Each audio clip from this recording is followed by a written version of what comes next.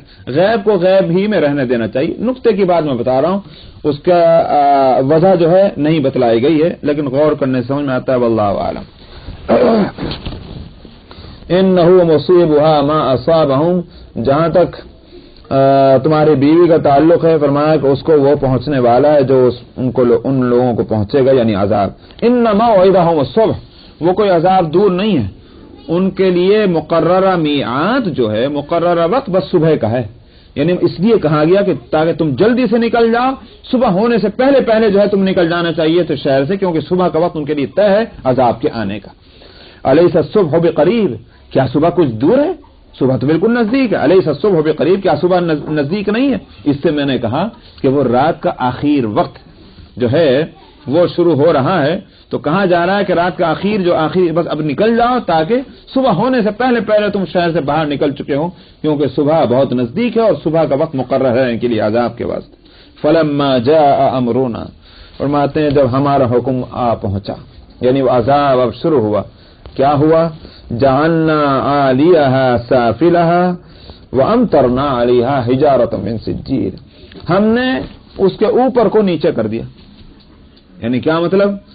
اس کو کہتے ہیں مفسرین کہ زمین کا وہ ٹکڑا جس میں وہ بستیاں تھیں، سدوم اور عامورہ، وہ دو بستیاں جس میں قوم لوط بستی تھی، اس پوری دو بستیوں کی اس زمین کو زمین سے الگ کر کے اٹھایا، فضا میں لے جا کر اس کو اوندھا کر دیا۔ یہ ہے جعلنا عالیہا سافلہ، ہم نے جو اس کا اوپر تھا اس کو نیچے کر دیا تو اوندھا، اس کو بستی اوندھی ہو گئی۔ وَأَمْطَرْنَا عَلَيْهَا حِجَارَةً، اوپر سے ہم نے پتھروں کی بارش کر دی۔ یہ پتھروں کی بارش اوپر سے ہوئی، پہلے زمین کو اوندھا کیا گیا، پھر یہاں ایک سوال پیدا ہو سکتا ہے، اس کا میں جواب دے دیتا ہوں۔ سوال یہ پیدا ہوگا، پتھروں کی بارش تو پہلے ہوتی، لیکن پتھروں کی بارش اوندھی بستی پہ کہیں کو ہوئی ہے؟ اس کا میں بتا دوں، دراصل عذاب جو ہے اس میں دو چیزیں پیش نظر ہوتی ہیں۔ ایک تو ہوتی ہے جس پر عذاب آ رہا ہے اس کو تکلیف پہنچے، دوسرے دیکھنے والوں کو جو ہے عبرت حاصل ہو۔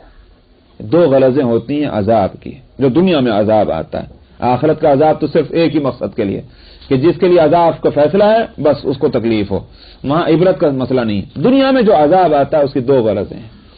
اسی واسطے زنا کرنے والے کو جو سنسار اور کوڑے مارنے کی جو سزا ہے، اس کے لیے قرآن پاک میں کیا فرمایا؟ الزانیۃ والزانی فاجلدوا کل واحد منہما 100 جلدہ، زنا کرنے والے مرد اور زنا کرنے والی عورت کو 100 کوڑے مارو۔ اور فرمایا کہ ولا تأخذکم بہما رأفۃ فی دین اللہ ان کنتم تؤمنون باللہ والیوم الآخر، اللہ کے دین کے معاملے میں دیکھو کہیں تمہارے اندر نرمی نہ آنے پائے، اگر تمہارا ایمان ہے اللہ اور اس کے رسول پر۔ بس کسی کو جان سے ہلاک کرنا، زندہ انسان کو، اس میں ہو سکتا ہے وہ اپنا عزیز ہی ہو سکتا ہے کہ اپنا دوست ہو، یہ بھی تو ہو سکتا ہے۔ تو اس لیے کہا گیا ولا تأخذکم بہما رأفۃ، نرمی اور نرم دلی جو اللہ کے دین کے اندر تم کو نہ جا پکڑے اگر تم اللہ اور اس کے آخرت پر ایمان رکھتے ہو۔ وَلْيَشْهَدْ عَذَابَهُمَا طَائِفَةٌ مِّنَ الْمُؤْمِنِينَ، اس بات کو میں بتانا ہے۔ اور چاہیے کہ مسلمانوں کی ایک جماعت اس سزا کو اپنی آنکھوں سے آ کر دیکھے۔ اسی واسطے اس حکم قرآنی کے مطابق یہ ضروری ہے، یہ ایسا نہیں کہ محض بہت مستحب ہے، بلکہ ضروری ہے کہ زنا کرنے والے یا چوری کرنے والے کو جو بھی سزا دی جائے، جو حدود جس کو کہتے ہیں شریعت کے اصطلاح میں، جو حد نافذ کی جائے وہ کسی بند کمرے کے اندر نہیں بلکہ میدان میں کھلی جگہ اور اعلان کے بعد فلانی تاریخ کو فلاں وقت جو ہے وہ سزا دی جائے گی، سب کو وہاں لوگ جائیں جس کو جانا ہے۔ یہ مطلب نہیں کہ پورا شہر آنا ہی ضروری ہے، بلکہ طائفہ کا لفظ ہے، ایک جماعت بلا تعین کے وہاں پہنچ جانی چاہیے دیکھنے کے بعد۔ کیوں؟ یہاں ایک سوال یہ پیدا ہوتا ہے، اللہ تعالیٰ جو ہیں اس کو فرماتے ہیں کہ مسلمان آئیں دیکھنے کے واسطے اعلان کرو تاکہ دیکھیں، کیوں؟ اس کو رسوا کرنا ہے؟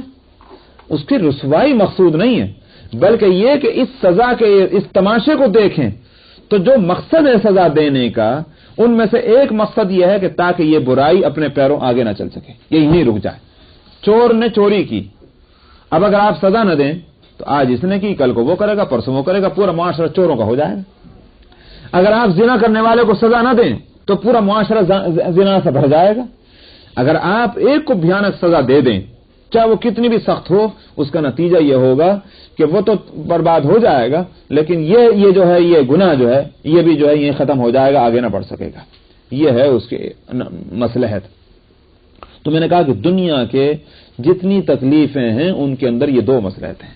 اب یہاں جو ہے، یہاں آئیے آپ، قوم لوط کو جو سزا دی گئی ہے، جہاں تک ان کی تباہی کا تعلق ہے، ان کی تباہی تو بستی کے پلٹنے سے ہو گئی، بلکہ ہو سکتا ہے اوپر چڑھنے سے ہو گئی ہو، پورے ٹکڑے کو جو اوپر لے جایا گیا ہوگا وہ اسی وقت ہلاک ہو چکے ہوں گے۔ لیکن اب جو پتھروں کی بارش ہوئی ہے وہ دراصل ان کے واسطے نہیں، یہ سامان عبرت بنانا ہے اس وقت کے زندہ انسانوں کے لیے اور فیوچر میں قیامت تک کے انسانوں کے واسطے، کہ اس برائی کے کرنے والی قوم کے لیے اللہ سبحانہ و تعالی کی طرف سے ایسے دردناک عذاب ہیں۔ آئی بات سمجھ میں نہیں؟ یہ ہے اس کی حکمت، تو عبرت ہے دوسروں کے واسطے۔ اسی سے اور پھر ایک اور بھی بات یہاں بتاؤں، دراصل یوں کہیے کہ انہوں نے دو برائیاں کی ہیں، اس لیے عذاب بھی دو ہونے چاہیے۔ دو برائی کیا کی؟ ایک برائی تو کی کہ جو حلال ذریعہ تھا اپنی خواہش کو پورا کرنے کا، اس حلال کو چھوڑ کر حرام راستہ اختیار کیا۔ ایک دوسری برائی یہ کہ بھئی عورت کو اللہ تعالیٰ نے مرد کے لیے اور مرد کو عورت کے لیے اللہ نے بنایا ہے اس خواہش کو پورا کرنے کے لیے، لیکن اس نے وہ کام کیا اس قوم نے کہ عورتوں کو چھوڑ کر مرد سے خواہش، یہ دوسرا گناہ۔ ان دو جرموں کی سزا دو عذاب کی صورت میں رکھی گئی ہے، اس لیے یہ ہوا کہ پہلے بستی کو الٹ دیا گیا اور اس کے اوپر سے پتھر کی بارش دوسرے عذاب کی صورت میں ہوئی، تاکہ دونوں عذاب جو ہیں وہ سامنے آ جائیں، اور ترتیب اس کی اس مصلحت سے یہ رکھی گئی جو میں نے آپ کے سامنے بتلائی۔ منضود فرمایا کہ وہ من سجیل منضود، سجیل کہتے ہیں مٹی کو، منضود پکی ہوئی مٹی، جو جیسے اینٹیں بنتی ہیں بریک، یہ ہے سجیل منضود۔ تو پکے ہوئے جیسے بالکل جو کیا کہتے ہیں وہ جھاما جو ہو جاتا ہے بہت سخت جلا ہوا، وہ بڑی سخت ہوتی ہے وہ۔ تو فرمایا کہ ہم نے جو بارش کی ان پر پتھروں کی، وہ پکی ہوئی مٹی کے پتھر تھے ڈھیلے، مسومتن عند ربک، اور وہ مقرر کیے ہوئے تھے نام بنام تمہارے رب کی طرف سے۔ کیا مطلب؟ یہ ڈھیلا فلاں کو لگنا ہے اور یہ پتھر فلاں کو لگنا ہے، مسومتن عند ربک، وہ نامزد تھے آپ کے رب کے نزدیک۔ تو یہ نہیں کہ ایک پتھروں کی بارش ایسی ہو گئی جس کے لگے لگے نہیں لگے نہیں لگے، یہ نہیں، نام بنا متعین ہو کر پتھر چلا اور اسی کے لگا۔ وما هي من الظالمین ببعید، فرمایا کہ یہ جو حضرت لوط علیہ السلام کی قوم جو ہے وہ ان ظالموں سے کوئی دور تھوڑی ہے۔ کن ظالموں سے؟ یہ مکے والے، سن لے یہ مکے والے، یہ جاتے رہتے ہیں وہاں اپنے سفر میں۔ ہم نے اس قوم کو اپنی نافرمانی کی سزا دنیا میں کس طرح دی ہے، آج جا کر دیکھ لیں، کوئی دور کا واقعہ نہیں۔ چنانچہ آج آپ جغرافی میپ میں اگر دیکھیں تو ایک جگہ لکھی ہوئی ہے، اس کو کہتے ہیں ڈیڈ سی، بحیرہ مردار، اور اس کو بحر لوط بھی کہتے ہیں۔ تو یہ ڈیڈ سی جو ہے یہ دراصل انہی دو بستیوں کی جگہ ہے جہاں سدوم اور عمورہ تھے۔ یہی قوم لوط یہاں آباد تھی، آج اس کا نام و نشان نہیں اس زمین کا، وہاں سمندر نکلا ہے، پانی ہے اس کے سوا کچھ نہیں۔ بعض لوگ کہتے ہیں کبھی جانا تو نہیں ہوا، لیکن جو لوگ گئے وہ کہتے ہیں اس میں اس پانی کے اندر آج بھی اثر ہے کہ کوئی چیز اس میں زندہ نہیں رہتی، اسی وجہ سے اس کو ڈیڈ سی کہتے ہیں کہ وہاں نہ اس میں کوئی جاندار کوئی چیز ہے ہی نہیں۔ معلوم ہوا کہ سمندر تو ہے مگر عام سمندر سے مختلف ہے۔ تو یہ آثار آج تک موجود ہیں اس بات کے کہ یہاں جو ہے یہ اللہ کا عذاب کسی وقت آ چکا ہے، اور اللہ کا عذاب جب کسی جگہ ایک دفعہ آ جاتا ہے تو پھر وہاں وہ عام جگہوں سے مختلف ہوتی۔ اسی واسطے نبی کریم صلی اللہ علیہ وسلم نے غزوہ خیبر میں جب آپ تشریف لے جا رہے تھے تو آپ کا گزر ہوا قوم سمود اور حضرت صالح علیہ السلام کی بستیوں سے گزر ہوا، تو ان کے وہ پہاڑوں کے اندر بنے ہوئے گھر جو تھے وہ موجود ہیں، آج تک موجود ہیں۔